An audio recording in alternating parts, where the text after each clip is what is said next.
ಇವತ್ತೊಂದು ಕೋರಿ ರೊಟ್ಟಿ ಮತ್ತೆ ಚಿಕನ್ ಸಾಂಬಾರನ್ನು ಬಹಳ ಸುಲಭ ವಿಧಾನದಲ್ಲಿ ತೋರಿಸ್ಕೊಡ್ತೀನಿ. ನಮ್ಮ ಕೋರಿ ರೊಟ್ಟಿ ಕೂಡ ಈ ರೀತಿಯಲ್ಲಿ ರೆಡಿ ಆಗಿದೆ. ನಾನು ಮಾಡಿದಲ್ಲ, ಸ್ಟೋರ್ ಇಂದ ತಂದಿರೋದು. ಎಲ್ಲ ಮಂಗಳೂರು ಸ್ಟೋರು, ಮಾಲ್ಗಳಲ್ಲಿ ನಿಮಗೆ ಲಭ್ಯ ಇರುತ್ತೆ. ನಮಸ್ತೆ ಎಲ್ಲರಿಗೂ. ಎಲ್ಲರನ್ನು ಸುಸಿಸ್ ಕಿಚನ್ಗೆ ಸ್ವಾಗತ ಮಾಡಿಕೊಂಡು ಇವತ್ತು ಅದ್ಭುತವಾದ ಅಡಿಗೆ ಮಾಡ್ತಾ ಇದ್ದೀನಿ. ಬನ್ನಿ ಹೇಗೆ ಮಾಡೋದು ನೋಡೋಣ. ನಾನು ಮಾಡುವ ಅಡಿಗೆಗಳು ನಿಮಗೆ ಇಷ್ಟ ಆಗ್ತಿದ್ರೆ ದಯಮಾಡಿ ಕಮೆಂಟ್ ಮಾಡೋದನ್ನ ಮರಿಬೇಡಿ. ಹಾಗೆಯೇ ನಿಮ್ಮ ಫ್ರೆಂಡ್ಸ್ ಅಂಡ್ ಫ್ಯಾಮಿಲಿಗೆ ಹೆಚ್ಚು ಹೆಚ್ಚು ಶೇರ್ ಮಾಡಿ, ನನ್ನ ಚಾನಲ್ಗೆ ಸಪೋರ್ಟ್ ಮಾಡಿ. ಇವತ್ತು ನಾನು ಕೋರಿ ರೊಟ್ಟಿ ಜೊತೆ ಟೇಸ್ಟ್ ಮಾಡಲು ಒಂದು ಚಿಕನ್ ಸಾಂಬಾರನ್ನು ಮಾಡ್ತಾ ಇದ್ದೀನಿ. ಗೋಡಂಬಿ ಎಲ್ಲ ಹಾಕಿ ತುಂಬ ಚೆನ್ನಾಗಿರುತ್ತೆ. ತುಂಬ ಸುಲಭವಾಗಿ ತಿಳಿಸ್ಕೊಡ್ತಾ ಇದ್ದೀನಿ. ನಾನಿಲ್ಲಿ 3 kg ಅಷ್ಟು ಚಿಕನನ್ನು ತೊಳೆದಿಟ್ಕೊಂಡಿದ್ದೀನಿ. ಇದನ್ನು ಸ್ವಲ್ಪ ಮ್ಯಾರಿನೇಟ್ ಮಾಡಿ ಇದನ್ನು ಉಪ್ಪು ಮೆಣಸೆಲ್ಲ ಹಾಕಿ ಕಲಸಿಟ್ರೆ ತುಂಬ ಚೆನ್ನಾಗಾಗುತ್ತೆ. ಅದು ರುಚಿಗೆ ತಕ್ಕಷ್ಟು ಕಲ್ಲುಪ್ಪನ್ನು ಸೇರಿಸ್ಕೊಳ್ತಾ ಇದ್ದೀನಿ. ಹಳದಿ ಪೌಡರ್ 1-2 ಚಮಚ ಹಾಕ್ಕೊಳ್ತೀನಿ. ನೀವು ಯಾರೆಲ್ಲ ಈ ಕೋರಿ ರೊಟ್ಟಿ ಜೊತೆ ಚಿಕನ್ ಸಾಂಬಾರನ್ನು ಟೇಸ್ಟ್ ಮಾಡಿದ್ದೀರಾ ನನಗೆ ಕಮೆಂಟಲ್ಲಿ ತಿಳಿಸಿ. ತುಂಬ ಚೆನ್ನಾಗಾಗುತ್ತೆ. ಬೇಗನೆ ಯಾರಾದರೂ ಗೆಸ್ಟ್ ಎಲ್ಲ ಬಂದಾಗ ಕೋರಿ ರೊಟ್ಟಿ ಇದ್ದರೆ ಈ ಥರದ ಚಿಕನ್ ಸಾಂಬಾರು ಮಾಡಿದರೆ ತುಂಬ ಒಳ್ಳೆಯದಾಗುತ್ತೆ. ಬೇಗ ಆಗುವಂಥ ಒಂದು ಚಿಕನ್ ಸಾಂಬಾರು. 3 ಚಮಚದಷ್ಟು ಕಾಶ್ಮೀರಿ ಚಿಲ್ಲಿ ಪೌಡರನ್ನು ಹಾಕ್ಕೊಳ್ತಾ ಇದ್ದೀನಿ. 1.5 ಚಮಚದಷ್ಟು ಶುಂಠಿ ಬೆಳ್ಳುಳ್ಳಿ ಪೇಸ್ಟನ್ನು ಹಾಕ್ಕೊಳ್ತಾ ಇದ್ದೀನಿ. ನಾನು ಈ ರೀತಿಯಲ್ಲಿ ಅರಿಶಿಣ ಹಾಕಿ ಶುಂಠಿ ಬೆಳ್ಳುಳ್ಳಿ ಪೇಸ್ಟ್ ಮನೆಯಲ್ಲೇ ಮಾಡಿ ಇಟ್ಕೊಂಡಿರ್ತೀನಿ. ಬೇಗ ಹಾಳಾಗಲ್ಲ, ಅದು ತುಂಬ ಚೆನ್ನಾಗಿರುತ್ತೆ. ಚೆನ್ನಾಗಿ ಕಲಸಿ ನಾನಿವತ್ತೊಂದು ಅರ್ಧ ಗಂಟೆ ಇಟ್ಟು ಆಮೇಲೆ ಮಾಡಿಕೊಳ್ಳುವಂಥದ್ದು. ಅಷ್ಟೊತ್ತಿಗೆ ಮಸಾಲೆ ಎಲ್ಲ ರೆಡಿ ಮಾಡಿಕೊಳ್ಳೋದು. ಚೆಂದ ಹಿಡಿದಿರುತ್ತೆ ಪೀಸಸ್ಗೆಲ್ಲ. ಈ ರೀತಿಯಲ್ಲಿ ಕಲಸಿ ಅರ್ಧ ಅವರ್ ಇಡೋಣ.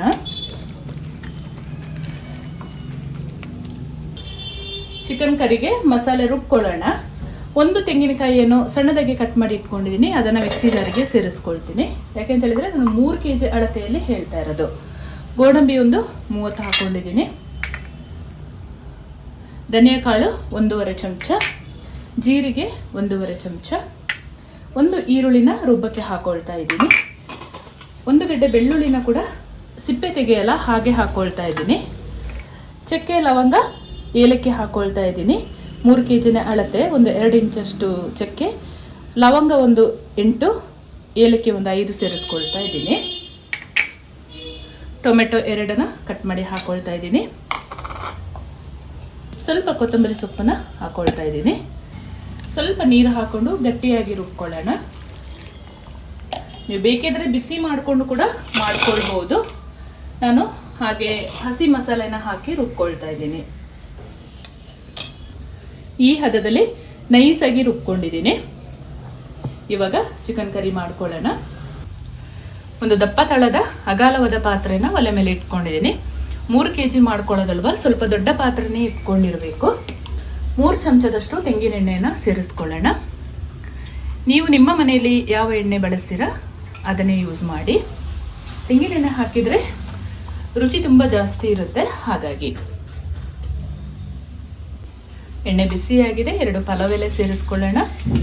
ಹಾಗೆ 1.5 ಚಮಚದಷ್ಟು ಸಾಸಿವೆ ಹಾಕ್ಕೊಳ್ಳೋಣ. 2 ಈರುಳ್ಳಿನ ಸಣ್ಣದಾಗಿ ಕಟ್ ಮಾಡಿ ಇಟ್ಕೊಂಡಿದ್ದೀನಿ, ಅದನ್ನು ಸೇರಿಸ್ಕೊಳ್ಳೋಣ. ಈರುಳ್ಳಿ ಚೆಂದ ಫ್ರೈ ಮಾಡ್ಕೊಳ್ಳೋಣ.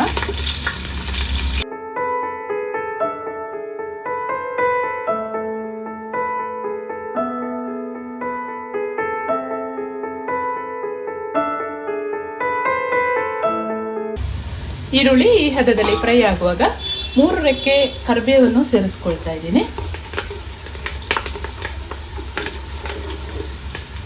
ಇವಾಗ ಚಿಕನ್ ಹಾಕ್ಕೊಂಡು ಒಂದು 5 ನಿಮಿಷ ಎಣ್ಣೆಯಲ್ಲಿ ಫ್ರೈ ಮಾಡ್ಕೋಬೇಕು.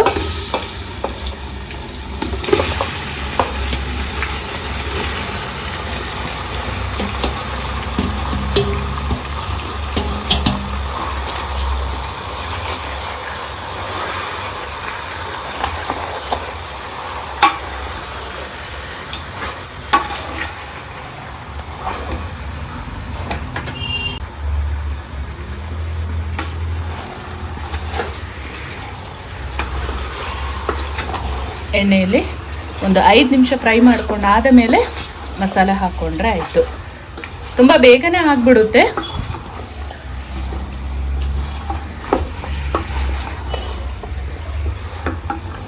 ನೀವು ಯಾರೆಲ್ಲ ಕೋರಿ ರೊಟ್ಟಿ ಟೇಸ್ಟ್ ಮಾಡಿದ್ದೀರಾ ನನಗೆ ಕಮೆಂಟಲ್ಲಿ ಬರೆದು ತಿಳಿಸಿ. ನಮ್ಮ ಊರು ಮಂಗಳೂರು ಸೈಡೆಲ್ಲ ಇದೆ, ಎಲ್ಲರೂ ಆಲ್ಮೋಸ್ಟ್ ಟೇಸ್ಟ್ ಮಾಡಿರ್ತಾರೆ. ಚಿಕನ್ ಚೆನ್ನಾಗಿ 5 ನಿಮಿಷ ಫ್ರೈ ಆಗಿದೆ. ಇವಾಗ ನಾವು ರುಬ್ಬಿ ಇಟ್ಕೊಂಡ ಮಸಾಲೆನ ಸೇರಿಸ್ಕೊಳ್ಳೋಣ.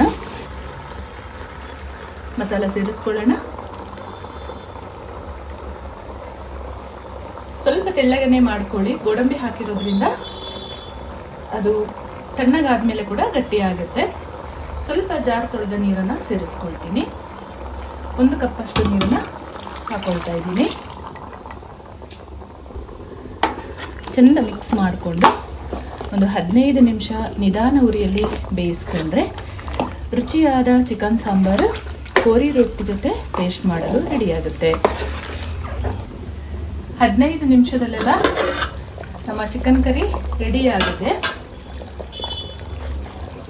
ಇವಾಗ ಏನಾದರೂ ಉಪ್ಪು ಖಾರ ಬೇಕಿದ್ರೆ ಹಾಕ್ಕೊಳ್ಳಿ. ತುಂಬ ಸುಲಭವಾಗಿ ಮಾಡ್ಬೋದು. ನಾನು ಮಾಡುವ ಅಡುಗೆಗಳು ನಿಮಗೆ ಸ್ವಲ್ಪ ಆದರೂ ಯೂಸ್ಫುಲ್ ಅನಿಸಿದರೆ ದಯಮಾಡಿ ಸಬ್ಸ್ಕ್ರೈಬ್ ಮಾಡಿಕೊಂಡು ಪಕ್ಕದಲ್ಲೇ ಇರುವ ಬೆಲ್ ಬಟನನ್ನು ಕ್ಲಿಕ್ ಮಾಡೋದನ್ನು ಮರಿಬೇಡಿ. ನಾನು ಯಾವುದೇ ಹೊಸ ಅಡುಗೆ ಮಾಡಿ ಅಪ್ಲೋಡ್ ಮಾಡಿದಾಗ ನಿಮಗೆ ಫಸ್ಟ್ ನೋಟಿಫಿಕೇಷನ್ ಬರುತ್ತೆ. ಹಾಗಾಗಿ ನಿಮ್ಮ ಫ್ರೆಂಡ್ಸ್ ಆ್ಯಂಡ್ ಫ್ಯಾಮಿಲಿಗೆ ಹೆಚ್ಚು ಶೇರ್ ಮಾಡಿ, ನನ್ನ ಚಾನಲಿಗೆ ಸಪೋರ್ಟ್ ಮಾಡಿ. ಇವಾಗ ಸ್ವಲ್ಪ ಹುಳಿ ನೀರನ್ನು ಸೇರಿಸ್ಕೊಳ್ಳೋಣ.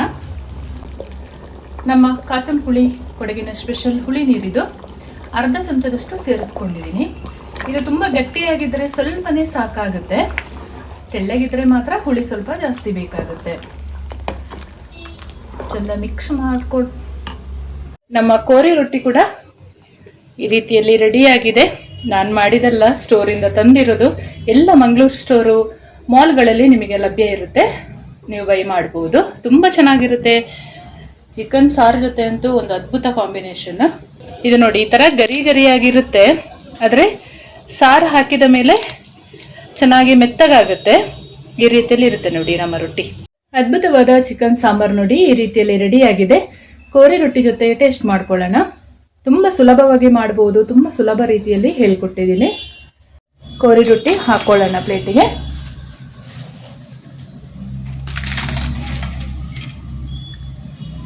ಇದು ಈ ರೀತಿಯಲ್ಲಿ ದೊಡ್ಡದಾಗಿ ಇರುತ್ತೆ, ನಾವು ಪುಡಿ ಮಾಡ್ಕೋಬೇಕು.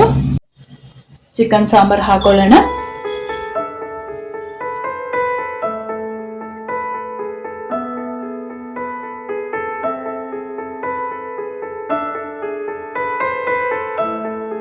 ಈ ರೀತಿಯ ಕೋರಿ ರೊಟ್ಟಿ ಮತ್ತು ಚಿಕನ್ ಸಾಂಬಾರು ಅದ್ಭುತವಾಗಿ ರೆಡಿ ಮಾಡಿಕೊಂಡ್ರೆ ತುಂಬ ಚೆನ್ನಾಗಿರುತ್ತೆ.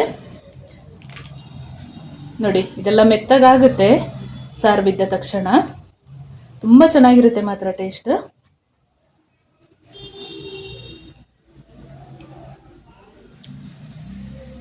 ತುಂಬ ಅದ್ಭುತವಾಗಿದೆ.